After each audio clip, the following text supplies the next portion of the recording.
are talking Abigail, and this is a 2024 movie by the same directors that brought us Ready or Not. And this one's got a pretty good cast. Melissa Barrera, Dan Stevens, Giancarlo Esposito, Kevin Durand, Catherine Newton, to name but a few.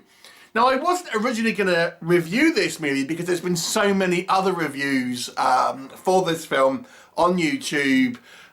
This is kind of one of those films which this is big enough for the kind of the mainstream channels to review, but small enough that you'll get all the kind of like the horror channels sort of doing it as well. So I watched it, but I thought I would chime in, even though this review's a little later than most. So in case you don't know, the story here is about a group of criminals that kidnap a young girl and take her to a large mansion and try to effectively hold her for a ransom for her criminal father. But as we learn, it's actually the criminals that are trapped with Abigail, who is in fact a vampire. And these criminals are trapped in this house, locked in. What will happen? You'll have to watch the movie and find out. So let's discuss. I will say the fact that Abigail is a vampire is played a little bit like it's a reveal in this movie, but it's kind of all over the posters, all over the trailers and stuff. So it really isn't a spoiler, I wouldn't say, hence why I'm saying it. But there are other kind of surprises as the film goes on, so that isn't the only kind of thing here, but obviously I won't go into any more than that. What do I think works in this movie? Now, if you're a fan of Ready or Not, then it's a very similar movie. It actually has even quite a similar premise, to be honest with you. But it is very much a modern film. It feels very modern, but it has a kind of kinetic sense of fun. It's fast-paced. It's actually kind of quite bloody, not necessarily gory as such. There's a few gore shots, but there's plenty of blood here, and people kind of getting splatter all over the place effectively. I wouldn't say it's necessarily grotesque, but there's lots of it, if that makes sense. Because you have named actors here, I think the acting is all very solid. Everyone does a pretty good job here. I particularly like kind of Dan Stevens as the sort of seemingly head of this gang, who is an ex-cop turned criminal.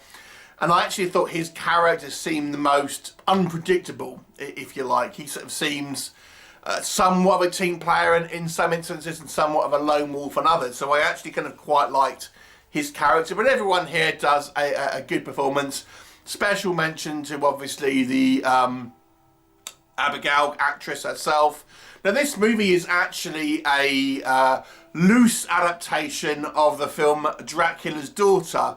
So you can kind of guess where this movie somewhat goes, I would say. But nonetheless, it's still a kind of a fun ride because it is a slightly higher production than a lot of the kind of like the straight to kind of DVD or VOD stuff we review here. The production value is pretty good, and you know this gothic mansion, for example, looks fantastic. It looks like a kind of like something straight out of Resident Evil. And although I would say the movie takes a little while to get going, once it does, it never really kind of stops. And it's an interesting kind of new take on the vampire lore, kind of finding out what works and what doesn't based on kind of popular mythology. And there's a little kind of like subtle winks at kind of vampire movies as start as our group of characters to try to come up with ideas about what to do and referencing said kind of vampire movies, which I thought was kind of quite fun. The makeup, the VFX, I thought was all pretty solid. It's not overdone. But obviously these, you know, when we see a vampire in its full glory, you know, it looks pretty good, I have to say. And there's some kind of fun little effects here. I think the conceit here that this young girl is actually, you know, centuries old, but she's really into ballet. That's why she's kind of obviously dressed like it in most of the images that you'll see, and incorporates that as part of her kind of routine of kind of hunting down people. I thought was pretty fun. And there are a few kind of like fun little twists and things that happen in the movie.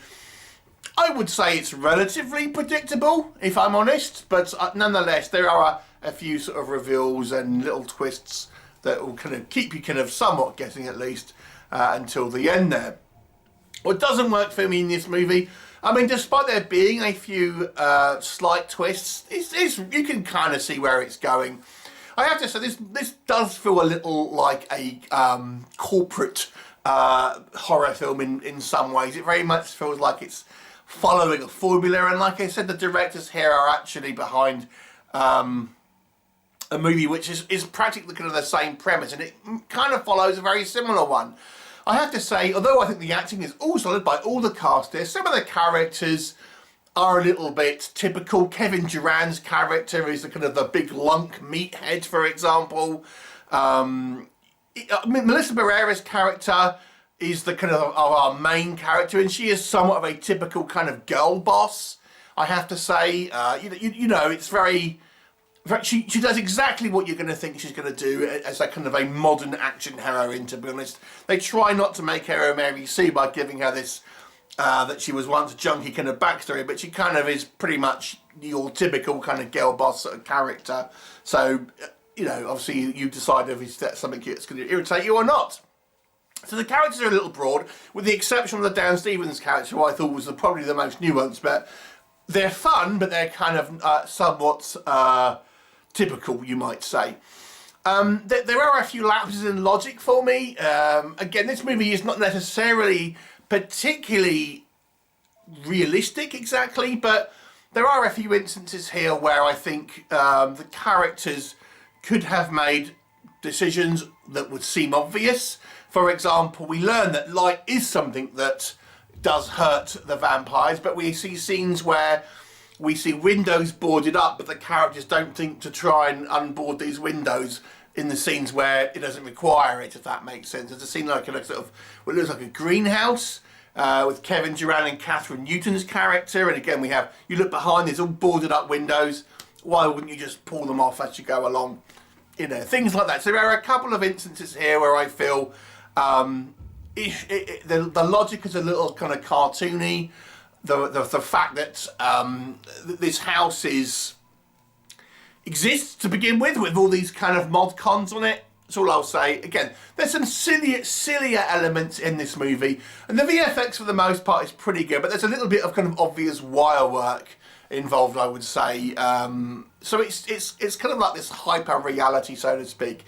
It's not a particularly kind of realistic movie. The characters don't seem particularly kind of realistic. The way it's presented seems like this sort of, very much like a movie is the best way to describe it. It's not going for a realistic vibe, and it gives it that sort of, you feel the stakes are a little lowered because of it. And like I said, it does pretty much play out typically how you would think.